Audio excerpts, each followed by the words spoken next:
Remember that muscle contractions are caused by myosin pulling on actin.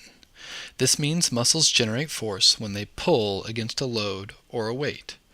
There are two main categories of contractions that generate force. Isotonic contractions, in which the muscle length changes while generating force, and isometric contractions, in which the muscle generates force but does not change length. Isotonic contractions result when a muscle generates force and changes length.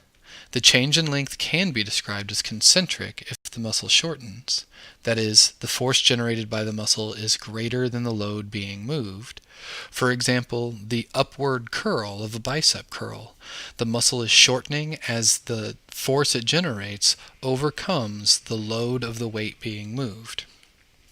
A change in length can be described as eccentric if the muscle lengthens while generating force. This happens when the load is greater than the force being generated.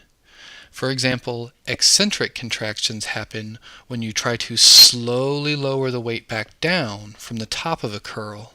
You are generating force by pulling against a load, but the force generated is just lower than the load itself, so the muscle increases in length, although it is trying to contract. Isometric contractions generate force, but the muscle does not change length. This happens when force is equal to the load, or when the force cannot overcome the load that's trying to be moved.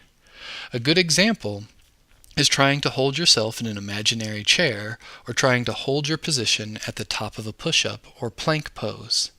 Another example of force not being able to overcome a load is trying to lift a piano all on your own. You're generating a lot of force, but not enough force to actually overcome the load being moved.